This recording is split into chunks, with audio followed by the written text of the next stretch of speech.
کے لیے. ٹھیک ہے, آئیے آگے بڑھتے ہیں. اس دن جہاں یہ دن فضیلت والا ہے, تمام چیزیں ہیں, اب اس دن اور بھی فضیلتیں ہیں, یاد رکھیے. ان فضائل میں سے ایک فضیلت کیا ہے یاد رکھیے اس دن کی, وہ یہ نماز جمعہ. بہت ساری فضیلتیں ہم دیکھتے آ رہے ہیں, بہت سارے کرنے والے کام بھی دیکھتے آ رہے ہیں, ہے نا. دعا کا ہم نے دیکھ لیا, سورۃ الکہف کا دیکھ لیا. اب اس دن ایک اور عمل ہے جو بڑا اہم ہے, یاد رکھیے, امپورٹنٹ ہے, یا میں کہوں گا ایک اور عمل ہے جو موسٹ امپورٹنٹ ہے. وہ کیا ہے؟ صلاۃ الجمعہ, نماز جمعہ, جمعہ کی نماز. One of the most important, جس کو کہیں گے سب سے اہم اعمال جو اس دن کیے جاتے ہیں, اس میں ایک سب سے اہم عمل ہے, اس لیے کہ یہ بہت خاص عمل ہے, اس کے ساتھ بہت خاص چیزیں جڑی ہوئی, یاد رکھیے. تو نماز جمعہ یاد رکھیے, یہ اس دن کی خصوصیت کے اندر سب سے عظیم خصوصیت ہے کہ اللہ نے نماز جمعہ ہمیں عطا کی. ہمیں نماز جمعہ دی گئی کہ تم اس نماز کو پڑھو, یاد رکھیے. اور اس نماز سے پہلے کیا کیا کرنے کا حکم دیا گیا. حالانکہ اب جمعہ کے احکام اور مسائل میرا تفصیلی بیان ہے, آپ اس کو انشاءاللہ دیکھ سکتے ہیں کہ جمعہ کی فضائل, احکام اور مسائل میں نے اس میں رکھے. بس مختصر یہاں دہرا رہا ہوں کہ یہ نماز کتنا عظیم عمل ہے, یہ اس دن کا سب سے عظیم عمل ہے, یاد رکھیے, جو کرنا ہے نماز جمعہ, صلاۃ الجمعہ جس کو ہم کہتے ہیں, جس کو خاص تاکید کیا گیا ہے نا, تاکید کیا گیا اس نماز کے تعلق سے کہ اگر پڑھو گے تو عظیم ثواب ملے گا, اور چھوڑو گے تو ڈر ہے کہیں اللہ تمہارے دلوں پر مہر نہ لگا دے. اس لیے کہا سب سے عظیم عمل ہے اس دن کا. پڑھو گے تو ثواب ملے گا, نہ پڑھو گے تو ڈر ہے اللہ تمہارے دلوں پر مہر نہ لگا دے. تفصیلات انشاءاللہ آگے رکھوں گا. اس کے بعد ہمیں حکم دیا گیا, کیا حکم دیا گیا؟ پوری توجہ کے ساتھ اس روز غسل کیا جائے. اسی طرح صفائی اور ستھرائی کا اعتبار کیا جائے, صاف ستھرا اپنے آپ کو رکھا جائے. اسی طرح خاص کپڑے پہنے جائے, مطلب عام دنوں کے کپڑوں سے ہٹ کر کپڑے پہنے جائے, کیونکہ صحابہ عموماً جو کپڑے پہنتے تھے وہ محنت مشقت کی وجہ سے پسینے وغیرہ میں اس میں بدبو آتی تھی. نتیجہ انہوں نے کہا کہ کم از کم جمعے کے دن کپڑے الگ پہنا کر, مسجد میں سب جمع ہوتے ہیں نا, اسمیل آتی ہے. تو خاص کپڑوں کا اہتمام کیا جائے, خوشبو لگائی جائے, ہے نا, اور اس کو پسند کیا گیا. ٹھیک ہے. اسی طرح سر میں تیل لگا کر کنگھی کی جائے. ٹھیک ہے. اسی طرح جو ہے اچھا لباس جو ہے پہن کر جلدی نکلا جائے گھر سے. اسی طرح امام کے خطبے دینے شروع کرنے سے پہلے, ممبر بیٹھنے سے پہلے پہنچ جایا جائے. اسی طرح آگے کی صفوں میں بیٹھا جائے. اسی طرح غور کے ساتھ امام کی بات کو سنا جائے, جو وہ نصیحت کرتا, واز کرتا, دھیان دے کر سنا جائے. تو یہ تو فائدہ ہی فائدہ ہے. یہ نماز سے پہلے اتنے کام کرنا, نہا کے اچھے کپڑے پہن کر, خوشبو لگا کر, ستھرائی کا اہتمام کر کے, اگر اچھے کپڑے نہیں بھی ہے تو ستھرائی صفائی کا اہتمام کر کے, تیل لگا کر, کنگھی کر کے, جلدی گھر سے نکل کر خطیب کے نزدیک بیٹھ کر غور سے اس کی بات کو سنا جائے. نماز سے پہلے اتنی تیاریاں ہیں, نماز پھر سمجھ رہا. اب میں نے حوالے نہیں دیا بہت ساری چیزوں کے, اس لیے کہ یہ احکام اور مسائل میں تفصیلات میں لے چکا ہوں, اس کا وقت نہیں. سمجھا؟ یہ سب کرنا ہے. پھر بسم اللہ الرحمن الرحیم. الحمد للہ رب العالمین, والصلاة والسلام علی رسولہ الکریم وعلی آلہ وصحبہ اجمعین. رب اشرح لی صدری ویسر لی امری واحلل عقدۃ من لسانی یفقہوا قولی. اما بعد, تمام تعریفیں ان سے اللہ عز و جل کے لیے لائق و زیبا ہے جو تمام جہانوں کا بنانے والا اور اسے پالنے والا ہے, اور درود و سلام اس کے آخری نبی محمد صلی اللہ علیہ وسلم پر. الحمدللہ ہم تمام مرد اور خواتین اس خطبہ جمعہ کے لیے جمع ہوئے ہیں. انشاءاللہ عزیز, اس مختصر سے وقت میں جو عنوان ہمارا کڑی در کڑی ہم دیکھتے چلے آ رہے تھے, اور جس میں ہم نے فرشتوں پہ ایمان, رحمت کے فرشتے کن جگہوں پر نہیں آتے, اس کے بعد فرشتوں کے تعلق سے اور کچھ معلومات جس میں سے مخصوص طور سے مشہور فرشتے, ان کے نام اور ان کے کام ہم نے یہ دیکھے تھے. اب آئیے آگے بڑھتے ہیں اس کڑی کو لے کر, اور فرشتے کن لوگوں کے لیے نازل ہوتے ہیں. اور یہ بات ہم دیکھ چکے ہیں کہ فرشتے صرف ان لوگوں کے لیے نازل ہوتے ہیں جن کے تعلق سے اللہ چاہتا ہے کہ ان کے لیے وہ نازل ہو, اور انہی لوگوں سے وہ دور ہوتے ہیں جن کے تعلق سے اللہ چاہتا ہے کہ وہ ان سے دور ہو جائے. جب یہ مخلوق قریب آ جاتی ہے تو خیر لاتی ہے, جب یہ مخلوق دور چلی جاتی ہے تو ظاہر سی بات ہے ایک آدمی کے پاس جب خیر نکل جاتا ہے, فرشتے نکل جاتے ہیں, تو پھر شیاطین کا غلبہ ہو جاتا ہے اس جگہ, اس شخص یا اس جگہ کے اعتبار سے. تو لہٰذا یہ بڑی اہم چیز ہے. اور فرشتے مومنوں کے لیے کیا کیا کرتے ہیں, مختصر سے 5 چیزیں یاد رکھیں جو مومنوں کے لیے مخصوص طور سے وہ کرتے ہیں, اور اس کے بعد انشاءاللہ عزیز وہ کس کے لیے نازل ہوتے ہیں ان میں سے چند لوگ یا چند جماعت یا چند اشخاص کے تعلق سے باتیں ہم دیکھیں گے. پہلی چیز یاد رکھیں, فرشتے ایمان والوں کے لیے دعائیں کرتے ہیں, اور مختلف فرشتے مختلف قسم کی دعائیں کرتے ہیں, جس میں سے خاص طور سے ایک فرشتے کے تعلق سے ہم نے دیکھا تھا جو حاملین عرش ہے, جو اللہ کے عرش کو اٹھائے ہوئے ہیں, جن کی تعداد 8 ہے, وہ مومنوں کے لیے اللہ کے قریب استغفار کرتے ہیں. اب ظاہر سی بات ہے اللہ رب العزت کے سب سے قریب لوگ ہیں، سب سے قریب مخلوق ہے، اور وہ اللہ سے مومنوں کے لیے استغفار کرتی ہے، تو ان کا استغفار بڑا فائدہ مند ہوتا ہے، یاد رکھیے، ٹھیک ہے؟ تو استغفار کرتے ہیں۔ دوسرا، یہ مومنوں کے لیے سفارش بھی کرتے ہیں، ابھی بھی کرتے ہیں عام دنوں میں، اور مخصوص طور سے بھی سفارش کریں گے قیامت کے دن، اس لیے کہ اللہ کے رسول صلی اللہ علیہ وسلم کی جو شفاعت ہے، اس کو بولتے ہیں شفاعت کبریٰ، جس کو اردو میں بولتے ہیں سفارش۔ جو بڑی سفارش ہوں گی اللہ رب العزت کے سامنے آپ کریں گے، آپ کی سفارش کے بعد شفاعتیں جو صغریٰ چالو ہوں گی، چھوٹی چھوٹی شفاعتیں ہوں گی، جس میں فرشتے، اللہ کے نیک بندے اور دیگر لوگ بھی سفارش کرنے والے، تو ان کی سفارش بھی کرنے والے مومنوں ابھی بھی کرتے ہیں، تب بھی کریں گے۔ تیسرا کام یاد رکھیے، وہ یہ کرتے ہیں کہ ان سے جو اللہ کے لیے دوستی کرنا اور مشکل مرحلوں میں ان کا ساتھ دینا۔ اللہ کے لیے فرشتے مومنوں سے دوستی بھی کرتے ہیں اور ساتھ میں دشمنی بھی کرتے ہیں، محبتوں کو بھی پھیلاتے ہیں، نفرتوں کو بھی پھیلاتے ہیں۔ وہ مشہور حدیث ہے جس میں اللہ کے رسول صلی اللہ علیہ وسلم فرماتے ہیں، اللہ رب العزت جب کسی بندے کو پسند کرتا ہے، چاہتا ہے، محبت کرتا ہے، تو جبرائیل علیہ السلام کو بلاتا ہے اور کہتا ہے جبرائیل میں اس سے محبت کرتا ہوں، لہٰذا تم اس سے محبت کرو۔ جبرائیل علیہ السلام دیگر فرشتوں میں جا کے کہتے ہیں چونکہ اللہ اس سے محبت کرتا ہے اور میں اس سے محبت کرتا ہوں، چونکہ اللہ محبت کرتا ہے، میں تمہیں حکم دیتا ہوں تم ان سے محبت کرو۔ اور پھر سارے فرشتے اس شخص سے محبت کرتے ہیں، پھر وہ فرشتے دنیا میں آ کے لوگوں کے دلوں میں اس شخص کی محبتوں کو ڈال دیتے ہیں۔ تو محبتیں اور نفرتیں ادھر سے آتی ہے، یاد رکھیے، عزتیں اور ذلتیں اوپر سے اترتی ہے، یاد رکھیے، اور وہ فرشتے لاتے ہیں۔ تو یہ مومنوں کے لیے دوستی کرتے ہیں، مومنوں سے ان کی مدد کرتے ہیں، ٹھیک ہے؟ انہیں غم اور پریشانی کی حالت میں تسلی دیتے ہیں۔ جب اللہ رب العزت قرآن فرماتا ہے کہ مومن جب استقامت اختیار کرتا ہے مصیبت میں، غم میں، دکھ میں، تکلیف میں، جنگ میں، جدال میں، نقصان میں، تو پھر اللہ ان کے لیے فرشتوں کو نازل کرتا ہے۔ اب وہ دکھتے نہیں ہیں لیکن وہ مومنوں کو تسلی دیتے ہیں، دل میں اطمینان ڈال دیتے ہیں، غموں کو دور کرتے ہیں، یاد رکھیں۔ تو یہ استقامت دیتے ہیں مومنوں کی عادت، انہیں غم اور پریشانی کی حالت میں مدد کرتے ہیں، مطلب اس کو دور کرتے ہیں۔ پانچویں چیز یاد رکھیے، ان کے لیے رحمتیں لے کر آتے ہیں، برکتیں لے کر آتے ہیں، خوشخبریاں لے کر آتے ہیں، یاد رکھیں۔ تو یہ سب یاد رکھیے فرشتوں کے مخصوص 5 چیزیں ہیں جو ابن آدم کے ساتھ وہ کرتے ہیں۔ اب آئیے چلیے آگے بڑھتے ہیں، یہ بات جاننے کے بعد کہ وہ اللہ کے حکم سے اترتے ہیں، اب آئیے وہ چیزیں یا ان جگہوں پہ یا وہ مجلس ہے یا وہ لوگ کون ہیں جن کے لیے فرشتے اترتے ہیں یا جن اعمال کی وجہ سے فرشتے اترتے ہیں۔ ابھی جتنی باتیں ہیں جن اعمال کے لیے فرشتے اترتے ہیں، یہ کافی لمبی لمبی حدیثیں ہیں، یاد رکھیں، لیکن ساری حدیثیں بہت ہی معنی خیز ہیں۔ ویسے حدیث چاہے چھوٹی ہو چاہے بڑی، وہ معنی خیزی ہوتی ہے، لیکن عموماً لمبی حدیثوں کو ہم شارٹ کر دیتے ہیں اور مفہوم بیان کر دیتے ہیں، لیکن یہاں ایسا موقع نہیں ہے کہ ہم مفہوم بیان کریں۔ میں چاہوں گا پوری کی پوری حدیثیں آپ کے سامنے رکھوں تاکہ یہ فرشتے کیوں اترتے وجہ پتہ چلے، اور ان اعمال کو کرنے کے لیے ہم لپکے، ان اعمال کے ہم حریص بنیں، وہ اعمال ہم زیادہ سے زیادہ کریں۔ تو آئیے ایک جو پہلی روایت میں آپ کے سامنے رکھوں گا، اللہ کے فرشتے ان مجلسوں کو گھیر لیتے ہیں جن مجلسوں میں، جن جگہوں پہ اللہ کا ذکر ہوتا ہے۔ اللہ کے ذکر سے مراد تلاوت قرآن، اللہ کے ذکر سے مراد مخصوص اذکار اور وظائف جو ثابت ہیں، اللہ کے ذکر سے مراد اس کے دین کے تعلق سے بات کا بیان کیا جانا، جہاں بھی یہ ہوتا ہے یہ فرشتے وہاں نازل ہو جاتے ہیں۔ تو لہٰذا ایسی مجلسوں میں، ایسی جگہوں پہ، ایسے لوگوں کے ساتھ ہم نے ایسے عمل کرنے چاہیے تاکہ فرشتے جمع ہوں۔ اور یہاں جو مخصوص طور سے فرشتے نازل ہوتے، خاص طور سے یہ جو روایت، یہ جو پوائنٹ ہے میرا پہلا، کہ اللہ کا ذکر جن مجلسوں میں ہوتا ہے، یہاں ایک فرشتہ، 2 فرشتے نہیں، فرشتے ہجوم در ہجوم، صف در صف، طبقہ در طبقہ نازل ہوتے، اور اتنے ہوتے ہیں کہ مجلس جہاں ہوتی وہاں سے لے کر تو پہلے آسمان تک اپنے پروں سے اس مجلس کو گھیر لیتے ہیں، مطلب چوک در جوک انلیمیٹڈ فرشتے آ جاتے ہیں۔ تو گویا ظاہر سی بات ہے اللہ کا ذکر بڑا افضل عمل ہے کہ اتنے فرشتے کہ مجلس جہاں سے چل رہی وہاں سے پہلے آسمان تک، پہلا آسمان کائنات کے بعد ہے، یاد رکھیے ہماری۔ ابھی ہم جس کائنات کو دیکھ پاتے ہیں وہ 300 بلین نوری سال، 300 بلین لائٹ ایئرز تک ابھی دیکھ پاتے ہیں۔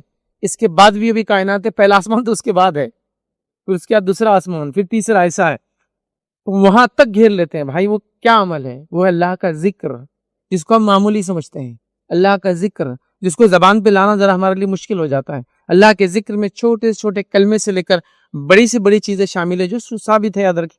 چھوٹے کلمات کے اندر سبحان اللہ، الحمدللہ، اللہ اکبر، ہے نا، اللہ کا سلام کرنا، ایک چھوٹے چھوٹے اذکار ہے یہ۔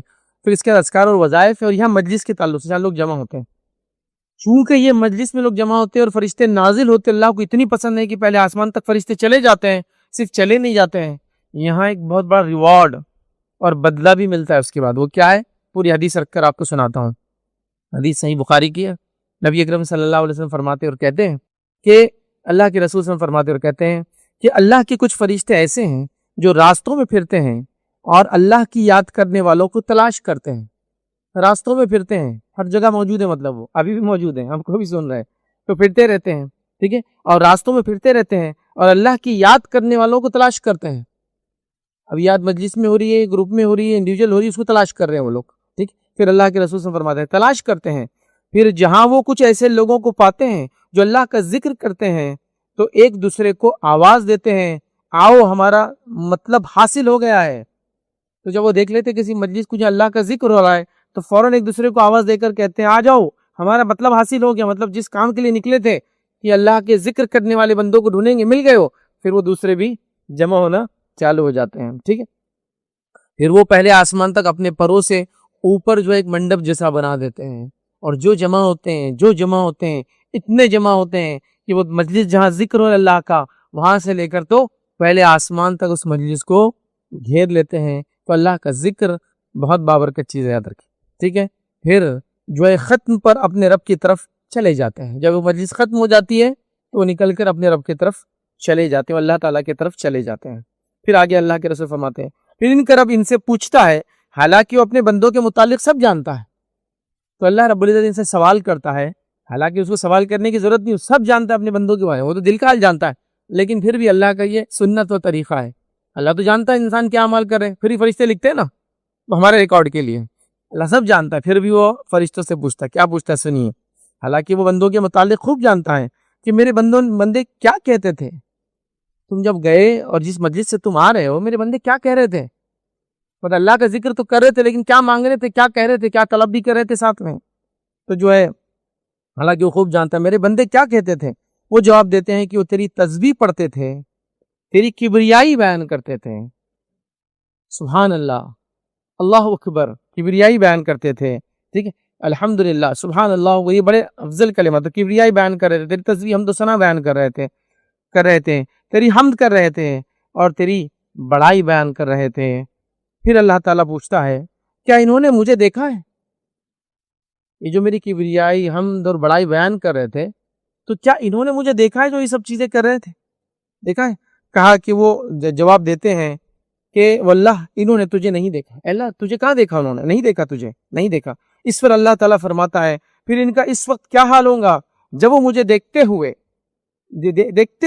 ہوتے, مطلب ان کا کیا حال ہوتا جب مجھے نہیں دیکھ کر وہ میرا ذکر کرے, میری بڑائی بیان کرے. اگر وہ مجھے دیکھ لیتے تو ان بندوں کا کیا حال ہوتا. فرشتے جواب دیتے تو وہ جواب دیتے ہیں کہ وہ تیرا دیدار جو ہے کرتے, تو جواب دیتے وہ تیرا دیدار کرتے, تیری عبادت بہت زیادہ کرتے. پھر مطلب ابھی تجھے بغیر دیکھے اتنی عبادتیں کر رہے ہیں, اگر وہ تیرا دیدار کرتے تو بہت زیادہ تیری عبادت کرتے, اور بھی بہت زیادہ کرتے, تیری بڑائی سب سے زیادہ بیان کرتے, تیری تسبیح سب سے زیادہ کرتے. پھر اللہ تعالیٰ دریافت کرتا ہے پھر وہ مجھ سے کیا مانگتے تھے. مطلب مجھے دیکھتے تو اور کرتے, اب مجھ سے کیا مانگ رہے تھے. وہ لوگ مانگتے ہیں, فرشتے کہتے ہیں وہ جنت مانگتے ہیں. ٹھیک, بیان کیا کہ اللہ تعالیٰ دریافت کرتا ہے ان کا اس وقت کیا عالم ہوگا کہ اگر انہوں نے جنت کو دیکھا ہوتا. یہ جنت مانگ رہے ہیں, بغیر دیکھے مانگ رہے ہیں, لیکن ان کا کیا ہوتا اگر وہ جنت کو دیکھ لیتے ہیں, پھر کیا کرتے ہیں. ٹھیک ہے, فرشتے جواب دیتے ہیں کہ اگر انہوں نے جنت کو دیکھا ہوتا تو اس سے اور بھی زیادہ خواہش مند ہوتے, اور زیادہ طلب کرتے تو اس سے جنت, خواہش مند ہوتے. ٹھیک ہے, ہوتے سب سے بڑھ کر اس کا طلبگار ہوتے. مطلب سب سے زیادہ اگر کوئی چیز چاہتے تو تجھ سے جنت ہی چاہتے اگر دیکھ لیتے. پھر آگے اللہ فرماتا کہتا ہے پھر اللہ تعالیٰ پوچھتا ہے کہ وہ کس چیز سے پناہ مانگتے ہیں. جب وہ تذکرہ کر رہے تھے, میرا ذکر کی مجلس تھی, تو کس چیز سے پناہ مانگ رہے تھے وہ؟ تو فرشتے کہتے ہیں, جواب دیتے ہیں وہ دوزخ سے, جہنم سے پناہ مانگ رہے تھے.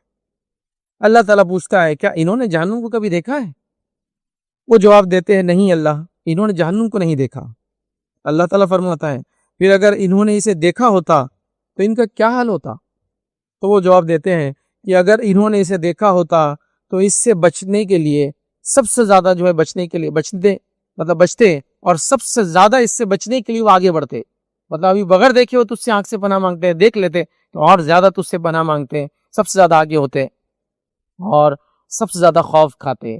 مطلب سب سے زیادہ جو چیز طلب کرتے وہ جنت ہے، اور سب سے زیادہ خوف جس چیز سے کھاتے ہو جہنم ہو جاتی ہے اگر وہ دیکھ لیتے ہیں.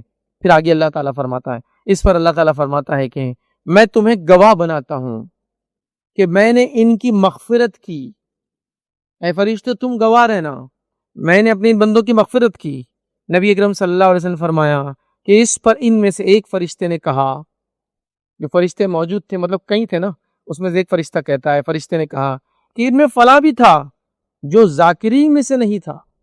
مطلب ان میں ایک شخص تھا جو ذکر کرنے والوں میں نہیں تھا، وہ کسی کام کی وجہ سے آیا تھا وہاں.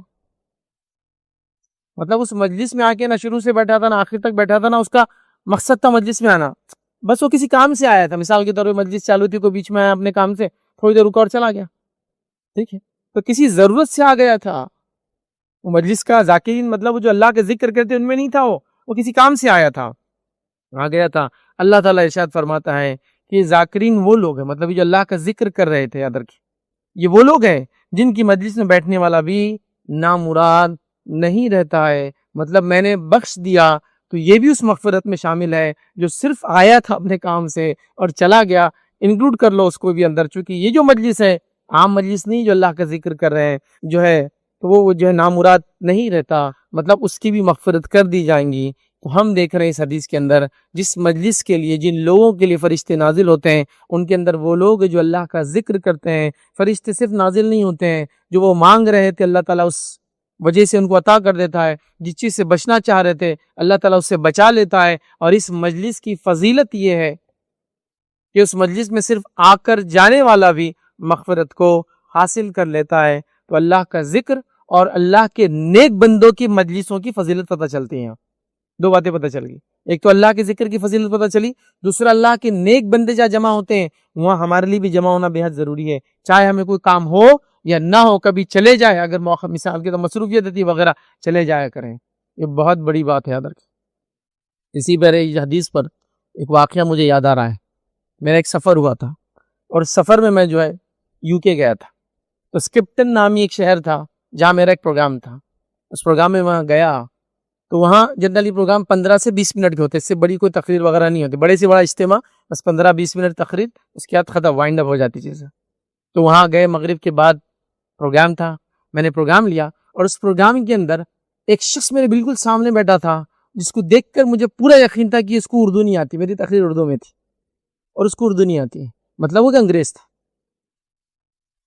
جب پروگرام ختم ہو گیا تو میں نے کسی سے پوچھا کہ یہ صاحب جو بیٹھے تھے کیوں بیٹھے؟ تو کہا یہ ہماری مسجد کے مؤذن ہیں، 20 سال سے الحمدللہ مؤذنی کر رہے ہیں. 56 سال کی عمر میں انہوں نے اسلام قبول کیا تھا، ابھی 76 سال کی عمر میں ہے، 20 ایئرس سے کر رہے. لیکن اس آدمی کو دیکھ کے مجھے بالکل مجھے لگا 40 سال کا آدمی ہوگا، چونکہ بال بلونڈ تھے تو عمر بال سفید ہوتے ہی نہیں تو سمجھ میں نہیں آتی عمر. ہیلتھ وغیرہ اچھی تھی. تو پھر جب ان سے سوال کیا، میں نے اس سے سوال کیا، میں نے کہا آپ اتنی دیر سے میری تقریر میں بیٹھے تھے، کیا سمجھا اور کیوں بیٹھے تھے؟ سبحان اللہ. اس نے کیا جواب دیا معلوم؟ میں اس تقریر میں صرف اس لیے بیٹھا تھا کہ اللہ کی رسول صلی اللہ علیہ وسلم کی جو حدیث ہے کہ اللہ کا ذکر جن مجلسوں میں ہوتا ہے تو اللہ تعالیٰ صرف اس میں آنے والے کو، یوں ہی آنے والے کی مغفرت کر دیتا ہے. میں نے سوچا میرے صرف 15 to 20 منٹ جانے والے، لیکن شاید میں بھی مغفرت کا حصہ بن جاؤں، صرف اس خاطر بیٹھا تھا. تو نہ اس کو میری زبان سمجھی، نہ وہ درس کا کوئی اس کو حصہ سمجھا. اس نے صرف اس حدیث کی فضیلت حاصل کرنے کے لیے ایک غیر زبانی لیکچر میں بیٹھا اور اس کو سن کر اٹھا. تو اللہ کے ذکر کی مجلسیں، اس کی برکتیں ایسی ہے. لیکن بڑی تعجب کی بات ہے، ہمارے پاس مجلسیں برائی کی، غیبتوں کی، چغلی کی، گیٹ ٹوگیدر کی، بہت سال بعد ملے، بیچلرز کی، اما دماغ ایک لسٹ بنا لیجیے، وہ سب ہوتی ہے. اللہ کے ذکر کے لیے کبھی کوئی خاندان جمع نہیں ہوتا ہے. ذکر سے مراد ہی نہیں کوئی مجلس جمع کی ایک آدمی چلا اللہ اکبر سب چلا اللہ اکبر، وہ نہیں. مانا یہ کہ بھائی چلو ابھی جمع ہوتے ہیں پورا فیملی کچھ دینی بات کرنے کے لیے، ہم لوگ گیٹ ٹوگیدر کرتے ہیں، لیکن اصل گیٹ ٹوگیدر سے پہلے ہم کوئی تقریر رکھیں گے تاکہ اس مجلس کا فائدہ اٹھائے. پھر بعد میں گیٹ ٹوگیدر بھی ہوگا، کھانا بھی ہوگا، سب رکھو نا بند. لیکن یہ فائدہ کہاں ملیں گا اگر آپ دوسرے انٹینشن سے کوئی مجلس رکھیں. تو ہمارے مجلسوں کو ذکر کی مجلس سے بنا دیجئے، اپنے جمع ہونے کو ذکر کے لیے جمع ہونا بنا دیجئے تاکہ ان مجلسوں کو فرشتے گھیر لیں اور ان کی فضیلت میں ہم بھی شامل ہو جائے. یاد رکھیں تو کتنی بڑی فضیلت ہے، یاد رکھیے اللہ کے ذکر کی. تو تو اس کو معمولی مت سمجھیے۔ نبی اکرم صلی اللہ علیہ وسلم نے ان مجلسوں کو بیکار بتایا اور لغو بتایا جن میں لوگ جمع تو ہو لیکن اللہ کا ذکر جہاں نہیں ہو۔ آپ اپنے بزنس کے لیے بھی جمع ہوئے ہیں تو اللہ کے ذکر سے شروع کیجئے بات کو، پھر بزنس کی بات کیجئے۔ تو یہ مجلس بھی اللہ کے ذکر سے شروع ہوئی، خاتمہ اللہ کے ذکر پہ کر دیجئے، ہو گیا، یہ بھی اس کا بھی فائدہ لیجئے آپ۔ ہر مجلس کو آپ اللہ کا ذکر میں کنورٹ کر دیجئے، اس کے بعد آگے پیچھے آپ کے نفع اور فائدہ مند چیزیں بھی آپ کیجئے، لیکن یہ بڑی بات ہے۔ لیکن ہمارے پاس لوگ جمع ہوتے ہیں، اللہ کے ذکر کو چھوڑ کر سب ہوتا ہے، بلکہ جب ملتے ہیں تو مجلس سلام سے بھی شروع نہیں ہوتی، اور کیا چل رہا سے شروع ہوتی ہے، اور کیا حال ہے اس سے شروع ہوتی ہے۔ یہاں سے شروع کر سکتے ہیں آپ کہ السلام علیکم فلاں چیز ہے، یا کوئی میں مجلس شروع کر رہا ہوں الحمدللہ رب العالمین والصلاۃ، اللہ کے ذکر سے شروع کر رہا ہوں۔ آج ہم جمع ہوئے تو آج ہمارا جمع ہونے کا مقصد تھا گیٹ ٹوگیدر، ہم بہت سالوں بعد ملے، اتنی زندگی اللہ نے دی، کچھ ساتھی ہمارے چلے گئے، اللہ کے ذکر سے شروع کیجیے، پھر آپ کا جو کام تھا وہ بھی کیجیے، اس سے ممانعت نہیں ہے۔ کھانے کی مجلس تھی، فیملی کا گیٹ ٹوگیدر تھا، لیکن اللہ کے ذکر سے ہو۔ اللہ کے ذکر سے خالی مجلسیں آخر میں یا آخرت میں حسرت کی وجہ بنیں گی، آخرت میں پریشانی کی وجہ بنیں گی، آخرت میں ندامت کی وجہ بنیں گی، یاد رکھیں۔ لہٰذا یہ بڑی اہم چیز ہے۔ تو آئیے، بڑی فضیلت ہمیں پتہ چلی ذکر کی۔ آئیے دوسری مجلس یاد رکھیے، دوسرے وہ لوگ جن کے لیے فرشتے نازل ہوتے ہیں، ان میں کون لوگ ہیں؟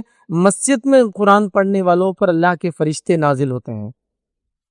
جیسے قرآن جب آپ پڑھتے فرشتے نازل ہوتے، یاد رکھیے، وہ عام حالات میں آپ گھر پہ بھی پڑھیں گے تو ہوں گے، لیکن مجلس کی خاص فضیلت ہے۔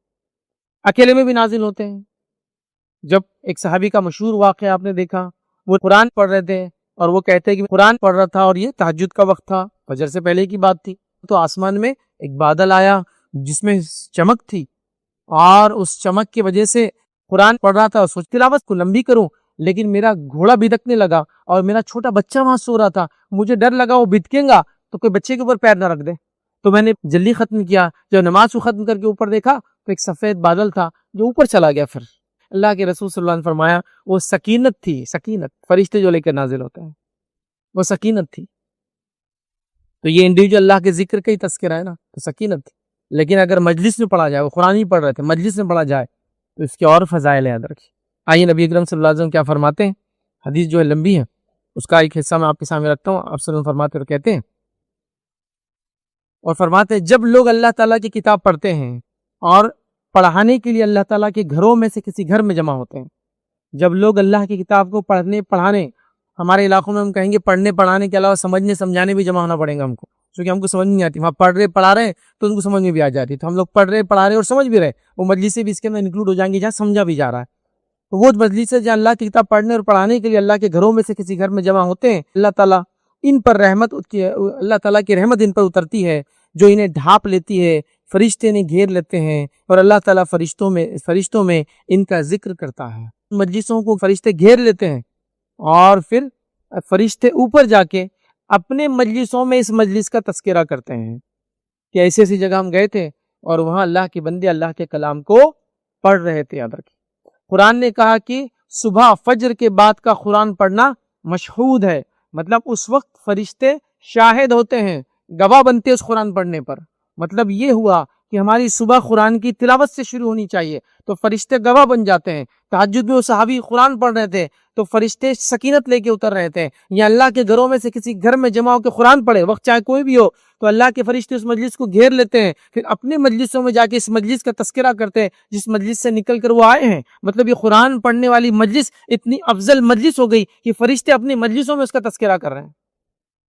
کسی عام انسان کا تذکرہ ہر جگہ نہیں ہوتا ہے نا، کسی خاص انسان کا تذکرہ ہر جگہ، عام اور خاص جگہ ہوتا ہے۔ تو آپ خاص بن گئے اللہ کا کلام پڑھنے سے، اور اللہ کا کلام کی خصوصیت ہی یہ ہے، یاد رکھیں، اس کی خصوصیت ہی یاد رکھیں، یہ جس امت پر نازل ہوا وہ امت سب سے آخری ہونے کے باوجود بھی سب سے پہلے جنت میں جانے والی ہے۔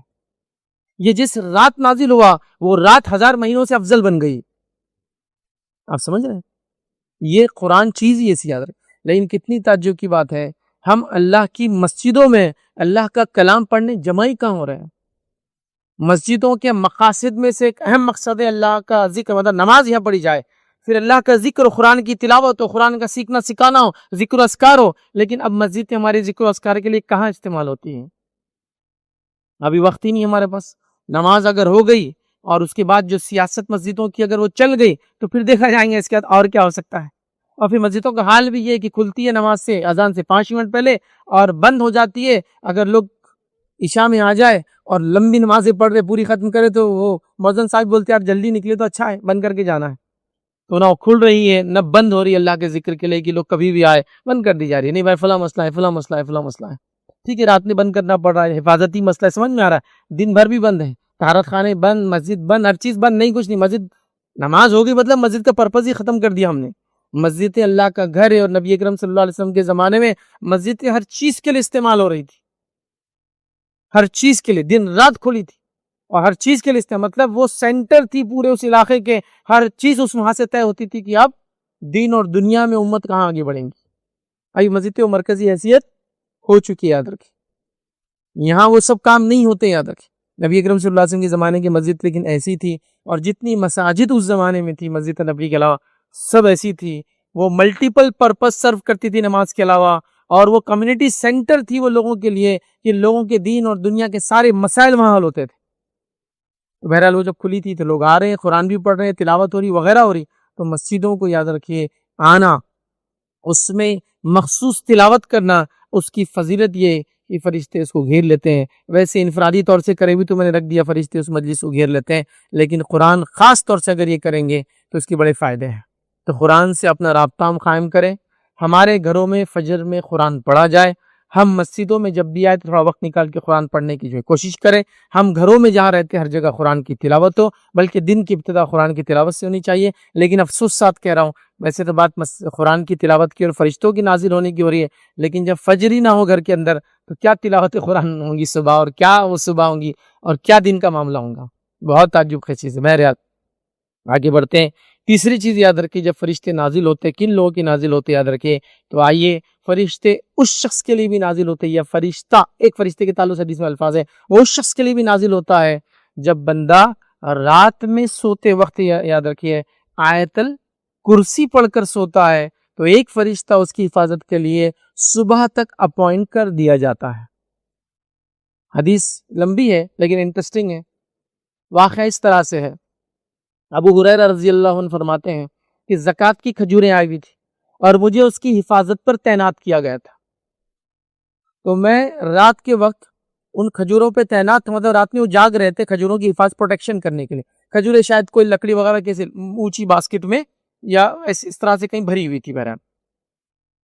تو کہتے میں رات میں پہرا دے رہا تھا, تو ایک شخص آیا, شاید وہ زیادہ ہی لے آخر تھا کہ بھائی ادھر سے اتنا ڈھیر تھا کہ ادھر سے تو ادھر دکھتا نہیں, اور ایک شخص آیا اور نیچے بیٹھ کے کھجوریں اس میں سے نکالنے لگا.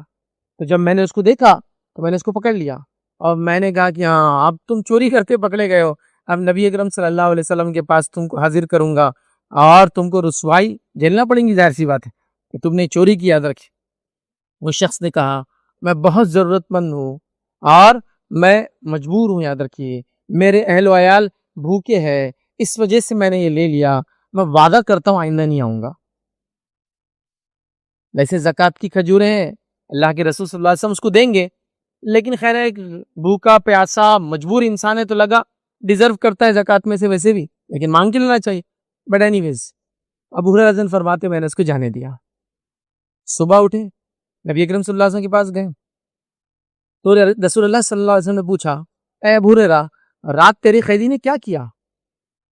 مطلب نبی اکرم صلی اللہ علیہ وسلم کی بات پہلے سے پتہ کر دی گئی تھی, بذریعہ وہی بتا دی گئی تھی. تو آپ نے کہا ابو ہریرہ رات تیرے قیدی نے کیا کیا؟ تو کہ اللہ کے رسول صلی اللہ علیہ وسلم ایسا ہوا, آیا اس نے چوری کیا, میں نے اس کو پکڑا, کہا کہ اللہ کے رسول صلی اللہ علیہ وسلم کے سامنے لے جاؤں گا. اس نے بڑا آؤ بکا کی, گڑگڑایا اور کہا کہ میرے اہل وعیال بھوکے تھے, میں نے جانے دیا. تو اللہ کے رسول صلی اللہ علیہ وسلم فرمایا اور کہا کہ اس نے تجھے جھوٹ بولا ہے, وہ پھر آئیں گا, وہ پھر آئیں گا. ابو ہریرہ رضی اللہ عنہ فرماتے اللہ کے رسول صلی اللہ علیہ وسلم جب یہ کہہ دیا, اب تو میں تو بہت مستعد ہو گیا, آج تو آنا ہی ہے اس نے. پھر میں پروٹیکشن میں لگ گیا, پھر وہ آیا, پھر کھجوریں چرانے لگا, میں نے پھر پکڑ لیا اور کہا آج تو نبی اکرم صلی اللہ علیہ وسلم جائیں گا, تو آج ذلیل ہوں گا, آج سزا ملیں گی. پھر اس نے وہی کہا کہ میں بڑا بھوکا ہوں, پیاسا ہوں, میرے بیوی بچے پریشان تھے تو میں نے چوری کر لی, بس تم چھوڑ دو, میں اب آئندہ نہیں آؤں گا. اب ان کا دل پھر پشش گیا, چلو بیچارہ غریب ہے, مسکین ہے, فیملی پریشان ہے, چلے جا. پھر اللہ کے رسول صلی اللہ علیہ وسلم کے پاس فجر کے بعد ملاقات ہوئی, کہا ابو ہریرہ کیا ہوا, آیا تھا کے ساتھ؟ تو کہا آیا تھا. تو کہا لیکن وعدہ کیا اب نہیں آئیں گے. تو کہا اس کو جھوٹا ہے, پھر آئیں گا وہ. تو یہ کہتے ہیں کہ میں نے طے کر لیا اب آج تو اس کو نہیں چھوڑوں گا تھرڈ ڈے، اب اور آئیں گے، اور ظاہر سی بات اللہ کے رسول نے کہہ دیا آئیں گا تو آئیں گا اب. پھر وہ پہرا دینے لگے، پھر وہ آیا، پھر کھجوریں چرانے لگا. آپ نے پکڑا اور کہا آج تو کوئی معافی نہیں ہے، اب تھرڈ ڈے تمہارا، پہلی بار معافی دے دی، سیکنڈ ٹائم تم نے وہی ایکسکیوز دی، اب تھرڈ ٹائم اب معافی نہیں یاد رکھیے، اب تو میں نبی اکرم صلی اللہ علیہ وسلم کے پاس لے جاؤں گا. تو اس نے کہا کہ مجھے تم چھوڑ دو، میں تمہیں جو ہے کچھ کلمات ایسے سکھاؤں گا جس کلمے کو اگر تم پڑھ لو گے تو رات بھر ایک فرشتہ تمہاری حفاظت کے لیے صبح تک، مطلب فجر میں اٹھنے تک تمہاری حفاظت کے لیے تعینات کر دیا جائے گا. تو ابو ہریرہ رضی اللہ عنہ کو لگا کہ اچھا سودا ہے، بہرحال ڈیزرونگ بھی ہے، اور بات کر رہا ہے کہ ایسی روایت بتائیں گا، ایسی کچھ بات بتائیں گا. تو کہا اچھا ٹھیک ہے بتا دے. تو اس نے کہا کہ اگر تم رات میں سوتے وقت آیت الکرسی پڑھ کر اگر سوؤں گے تو صبح تک ایک فرشتہ تمہاری حفاظت کرے گا. مطلب آیت الکرسی اللہ کا ذکر ہے، یہ کرنے کی وجہ سے رات میں ایک فرشتہ ہمارے پروٹیکشن کے لیے لگ جاتا ہے جو صبح تک ہماری پروٹیکشن کرتا ہے. یاد رکھیے اس پر انہوں نے جو ہے اس کو چھوڑ دیا.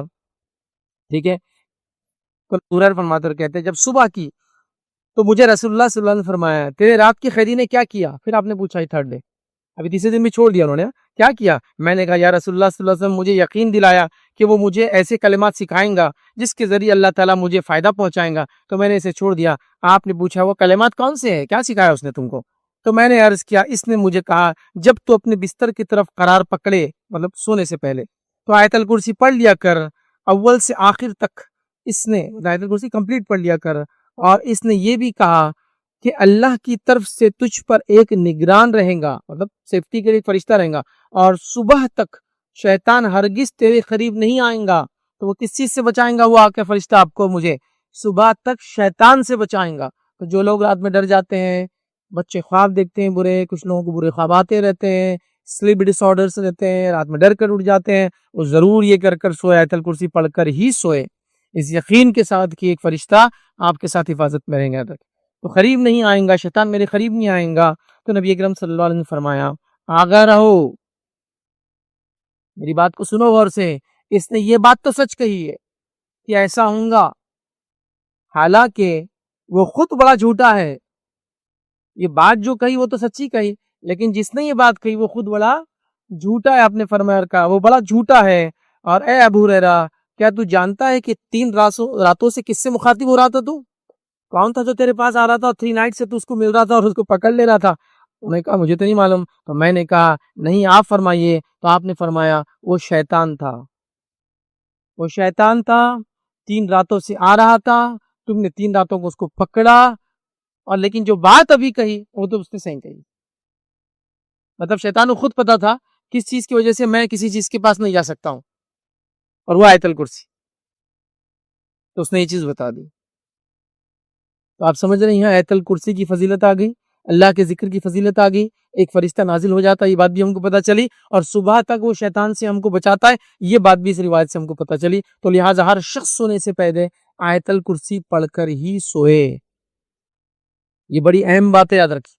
اور اس حدیث سے یہ بھی بات پتہ چلی، اور کئی لوگوں کا جو ایک ڈر ہوتا ہے وہ بھی نکال دیتا ہے اس حدیث کی وجہ سے، وہ یہ ہے کہ شیطان شکل لے سکتا ہے، بالکل ہاں لے سکتا ہے.